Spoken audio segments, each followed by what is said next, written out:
Voilà, allez, bonsoir. Bonsoir et merci de m'accueillir encore une fois. Alors on continue notre série de réflexions sur le chrétien athée. Je sais que ça choque, hier je discutais avec quelqu'un, je dis mais est-ce qu'on peut vraiment mettre dans une même expression comme ça, chrétien et athée? Effectivement, j'expliquais que c'est des personnes qui se disent chrétiennes, mais qui ont un comportement de personnes qui ne connaissent, voilà, qui ne croient pas en Dieu en fait. Hein.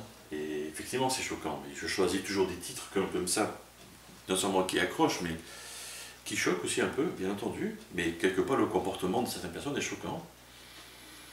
Donc pourquoi pas. Aujourd'hui je veux parler de ceux qui croient en Dieu, mais avec lesquels il ne faut pas aller trop loin, il ne faut pas trop les pousser, il ne faut pas trop leur demander par rapport à Dieu, par rapport à la foi, par rapport à l'engagement, etc. Et je veux utiliser ce chapitre 3 de l'Apocalypse. C'est une des 7 lettres que Jésus écrit aux églises, ici à l'église de Laodicée. Il dit « Je connais ta conduite et je sais que tu es ni froid ni bouillant. Ah, si seulement tu étais froid ou bouillant, mais puisque tu es tiède, puisque tu n'es ni froid ni bouillant, je vais te vomir de ma bouche. Tu dis, je suis riche et j'ai amassé des trésors, je n'ai besoin de rien, et tu ne te rends pas compte que tu es misérable, pitoyable, que tu es pauvre, aveugle et nu. Voici, je me tiens devant la porte, ça c'est le verset 20, devant la porte et je frappe. Si quelqu'un entend ma voix et ouvre la porte, j'entrerai chez lui, et je dînerai avec lui et lui avec moi. Voilà. Le truc c'est, Jésus dit, je connais ta conduite, et je sais que tu es ni froid ni bouillant.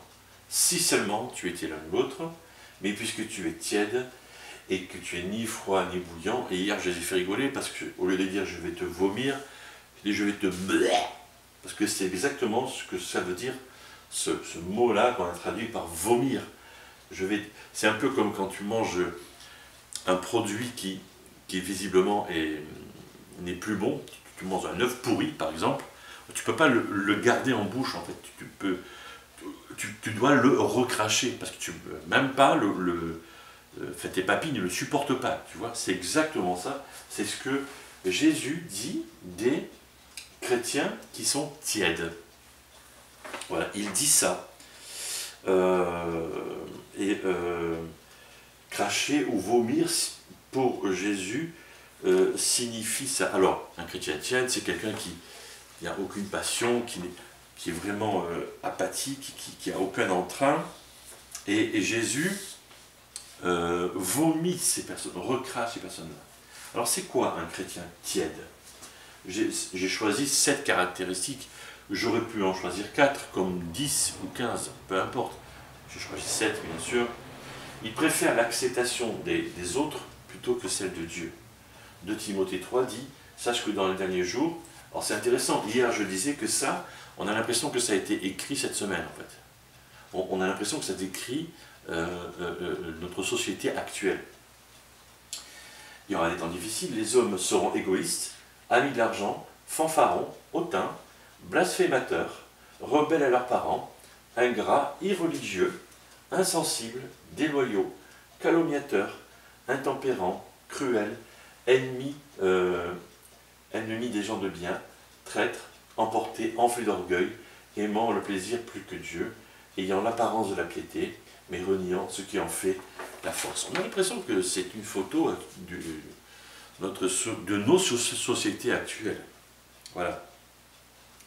Et on vit dans cette société très égocentrique. Voilà, donc une des premières caractéristiques du chrétien tiède, c'est qu'il préfère l'acceptation de ceux qui l'entourent plutôt que celle de Dieu. Deuxièmement, il partage rarement sa foi en Christ. Matthieu 10, quiconque me confesse devant les hommes, je le confesserai aussi devant mon Père qui est dans les cieux. Okay.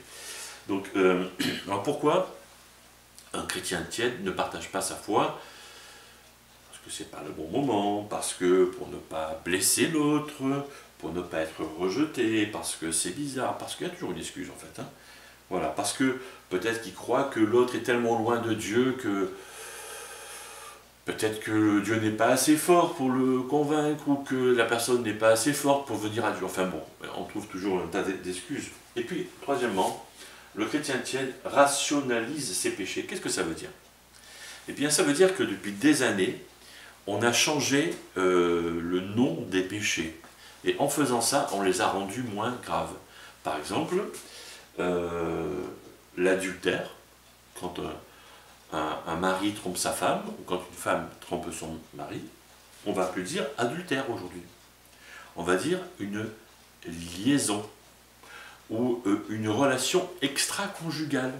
Tu vois, ça paraît moins grave que adultère. Pourtant, c'est ça, en fait. Hein. Et en changeant le nom, on allège le péché. Tu vois? Alors, finalement, tu as affaire à des gens qui ont l'air bien sous tout rapport, qui sont sans péché, mais quand tu creuses un peu, ben oui, non, enfin non, en fait. Voilà. Quatrièmement, le chrétien tiède pense plus à sa vie sur terre qu'à son éternité. L'apôtre Paul, dans Philippiens, dit « Pour moi, la vie, c'est le Christ et la mort est un gain. » La mort est un gain, oui, parce que ce gars-là était certain qu'une fois qu'il serait mort, il allait au ciel. Il allait au paradis, point. Donc effectivement, la vie au paradis, c'est le pied, quoi. Tu vois, et incomparable avec la vie qu'on mène ici. Donc effectivement, il vaut mieux vivre au ciel que vivre ici. Donc la mort est un gain. Bien sûr. Voilà. Mais aujourd'hui, on s'accroche à notre vie, on s'accroche à nos biens, on s'accroche à ce qu'on vit ici, quitte à souffrir, quitte oui, à souffrir, quoi. Voilà. Un chrétien tiède se tourne vers Dieu quand il a besoin de quelque chose. Hier, j'ai pris l'exemple de la trousse à outils. Dans la trousse à outils, on a le Dieu. L'outil Dieu, par exemple, voilà. Donc j'ai un ami à moi qui a une maladie grave, j'ouvre ma trousse à outils, je prends Dieu, allô Dieu, ben écoute, je te prie pour mon ami Bertrand qui a telle maladie, tu peux le guérir s'il te plaît? Ok. Et puis je raccroche, je pose l'outil, et puis Dieu, ce qui est fou, c'est que Dieu va le guérir, tu vois.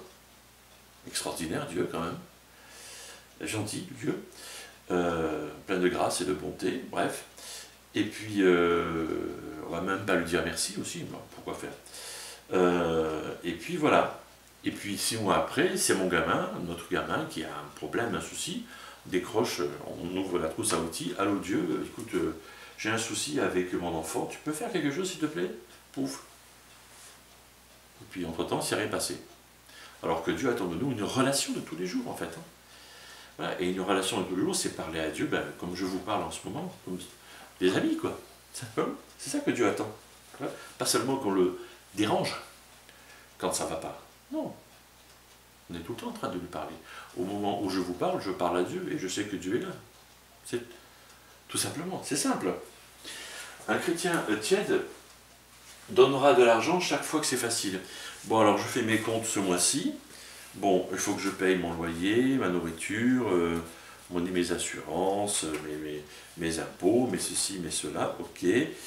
Ah oui, il faut que je pense à mes loisirs, donc que je prépare mes vacances, donc je mets ça de côté. Qu'est-ce qui me reste pour Dieu? Ouais, bon, voilà. Non, c'est pas ça en fait. Ça marche pas comme ça. C'est l'inverse en fait. C'est-à-dire que je reçois ma paye. Bon Dieu, je te donne, j'ai prévu de te donner combien? 1%, 10%, 5%? Voilà, donc ça c'est pour toi. Je commence avec toi. Je commence avec toi, Seigneur. Si tu peux faire la dîme, fais la dîme, 10%. Je commence avec toi.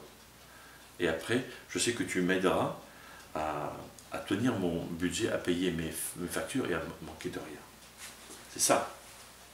Un chrétien tiède n'est pas très différent du reste du monde. Il va regarder les mêmes films que les autres, écouter la même musique que les autres, il va avoir les mêmes mœurs que les autres, élever ses enfants comme les autres. Ouais, pareil que les autres. Comme tout le monde. Voilà. En première semaine, j'ai parlé de christianisme culturel. Et puis, deuxième semaine de christianisme personnalisé. Ici, c'est le christianisme confortable. C'est confort. Et ce genre de chrétien, à Jésus, ça lui donne envie de vomir. Alors peut-être que tu t'es reconnu dans l'un de ces 7 de ces 7 caractéristiques, peut-être dans d'autres choses encore. Comme je disais hier devant les amis de mon église, tant mieux. Tant mieux. Pas pour t'embêter, pas pour te taquiner, mais non, pour t'encourager à changer, pour t'encourager à te réchauffer et à devenir chaud bouillant pour le Seigneur. C'est ça qui compte. Parce que faire si ce texte parle de toi? Ben, le verset 20 dit, si quelqu'un entend ma voix, c'est Jésus qui parle, hein, et ouvre la porte de sa vie, j'entrerai chez lui et je dînerai avec lui. Et là, on n'a pas à devenir propre avant de laisser rentrer Jésus. Peut-être que ça fait 100 fois que Jésus rentre dans ta vie. Ok, eh bien ça fera 101 fois. Peut-être que ça fait 1000 fois, eh bien ça fera 1001 fois. Ça vaut le coup. Ça vaut le coup que tu te réchauffes. Quand j'ai dit que tu deviennes chaud bouillant, il y a un des jeunes dans l'église hier qui dit « Ah, chaud bouillant !» Oui, chaud bouillant. Pour le Seigneur. Chaud bouillant pour le Seigneur. Parce que, honnêtement, moi je ne veux pas être vomi. Je ne veux pas être recraché, rejeté par Jésus le jour où je vais me présenter devant lui. Et j'aimerais que toi non plus, tu ne sois pas rejeté. Après, c'est ton problème. Hein. Ok? Bon, allez, je vous laisse discuter entre vous de tout ça, et je vous souhaite une bonne soirée. La semaine prochaine, on terminera cette série. À bientôt.